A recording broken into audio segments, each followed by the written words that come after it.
And so here we are again, the second leg of a Champions League first knockout round game where just don't bottle it this time. I'm already panicking.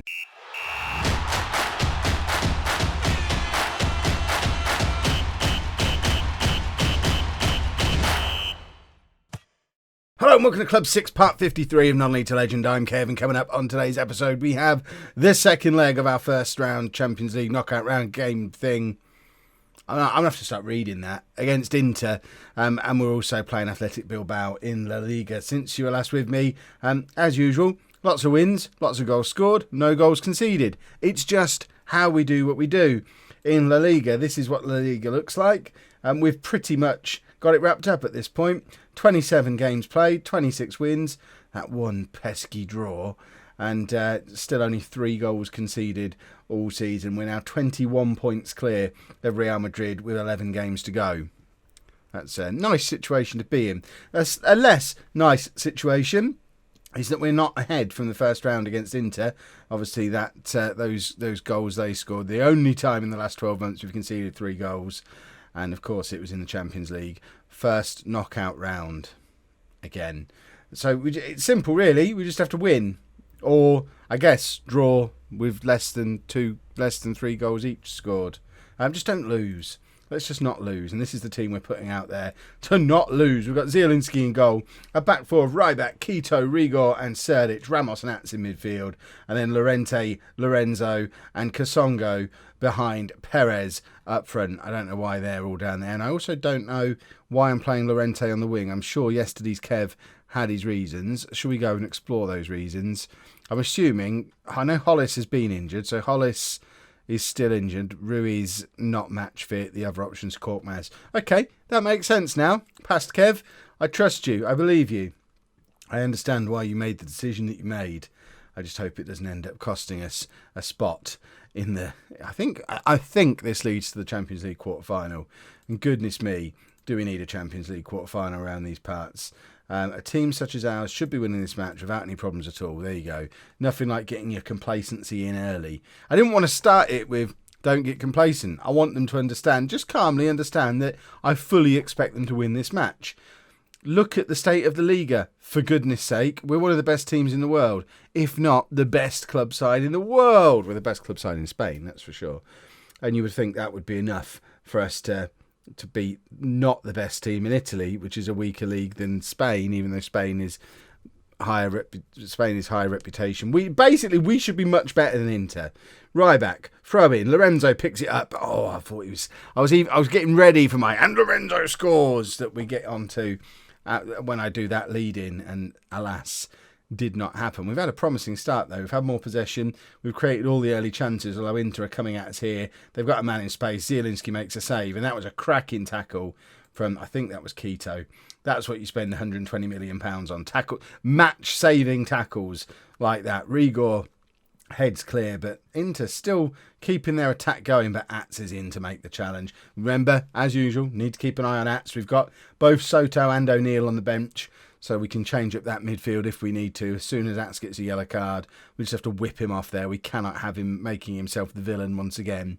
Ramos plays it for it, tries to, I think he's trying to slot Kasongo in there, but it was actually ending up nearer Perez, and it's left a big gap behind them, and Inter coming at us again, and Zielinski makes another cracking save, but it falls into the path of the on-rushing forward, and I can feel it happening.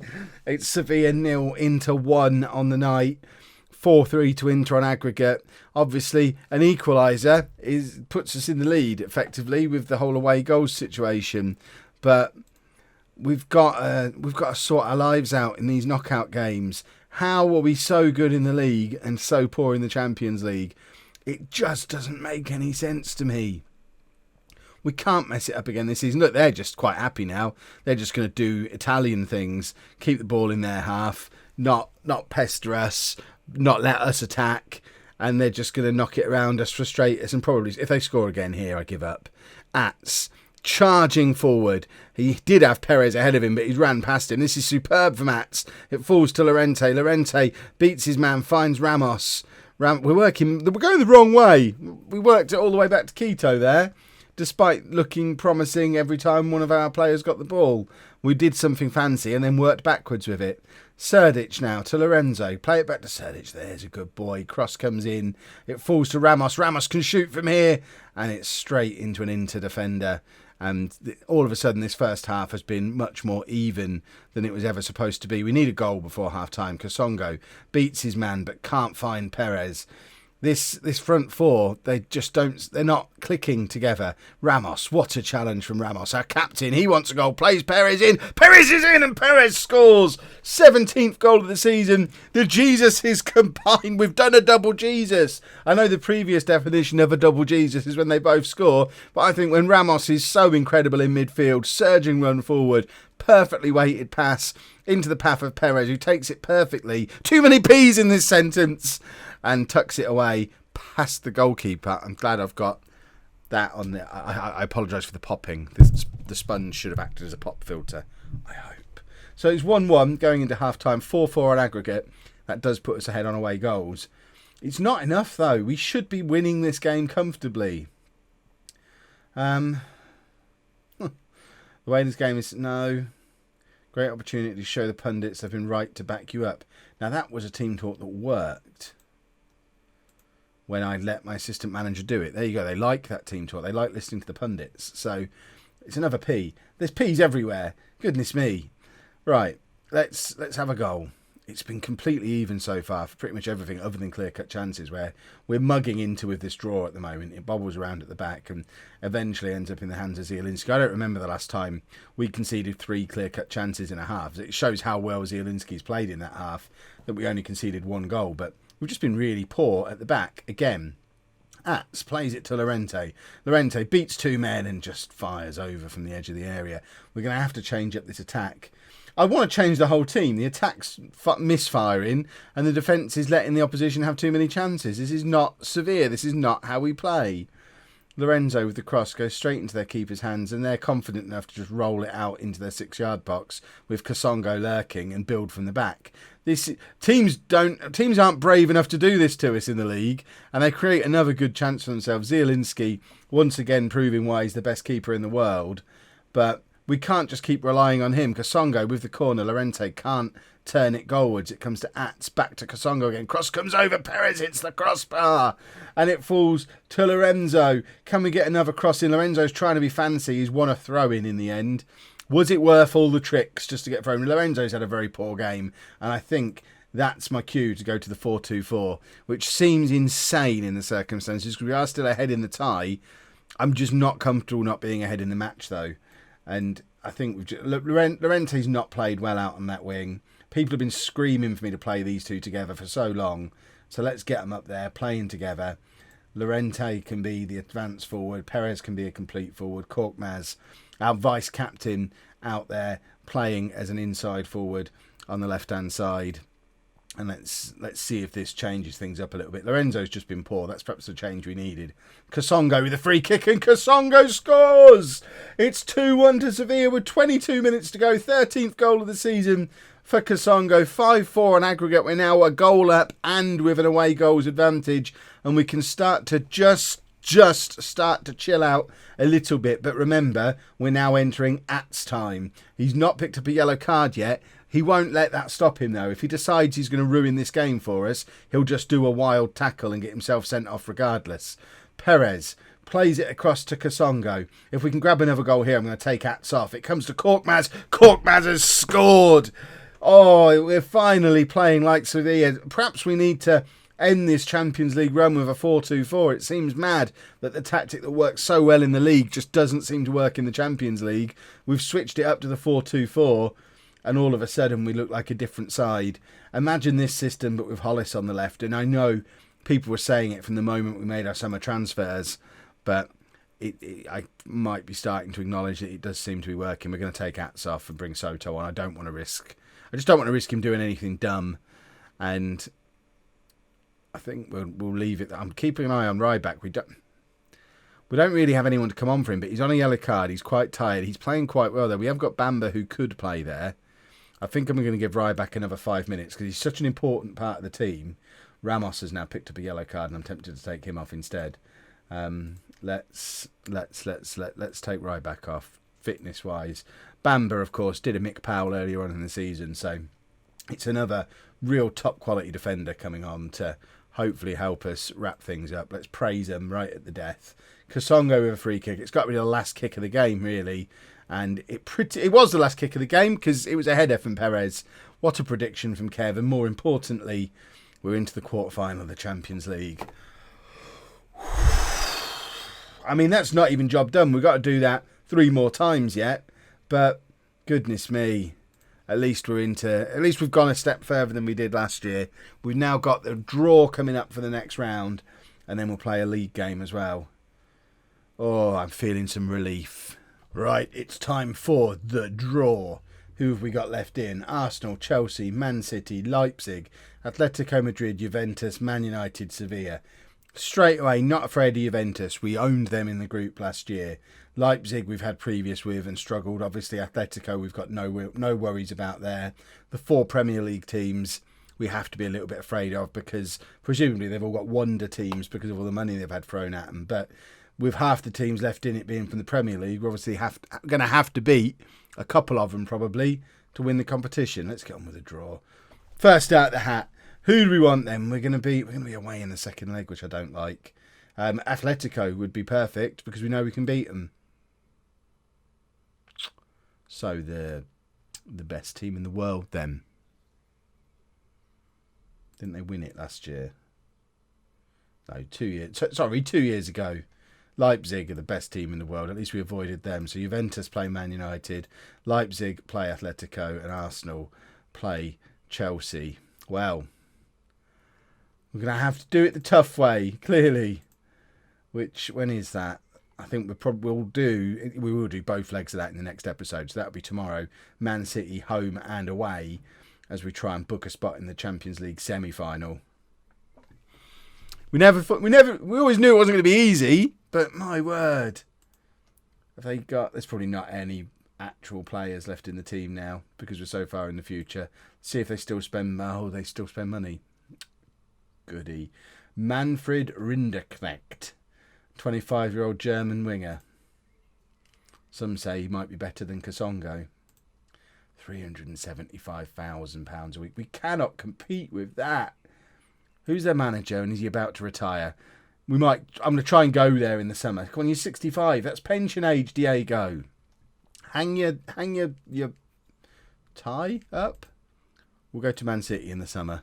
As is the tradition after Champions League games, then we've done a big old chunk of rotation for the league game. We probably don't really need to because we've got a couple of weeks off before the next league game against Real Sociedad, but it is the international break, so the majority of our players are going off to play 2 or 3 international games, so it does make sense to rest them where we can. So we're going with Gomez in goal, a back four of Bamba, Quito, Rigor and Annan, Soto and Ats in midfield, Ruiz, Lorenzo and Gould behind Korkmaz, who's earned himself a spot back in the team up front.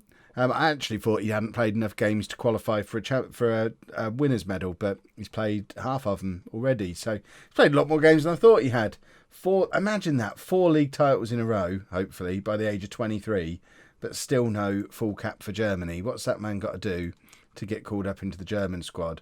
Ruiz, not fully fit, but fingers crossed. He weighs in with a goal the way he normally does. We all know what Ruiz does, and it would be nice to keep. We can qualify for the Champions League here. Let's assertively say let's do that because we do. We want to be in the Champions League again next year. Qualified for the Champions League with 10 games to spare. What a turnaround from where we were 4 or 5 seasons back. We are 30 points clear of Barcelona at the moment. That is an insane statistic. We've got double the amount of points as the team in 9th place in the league. Madness. I mean, that's probably not an unrealistic statistic for most leagues, but still, the gaps here are nice and big. Soto plays it over to Ats. Ats shoots from range, hits the outside of the post, and it bounces clear. Lorenzo back to Soto as we start another move, and it's I can't speak. Oh, I've lost my voice.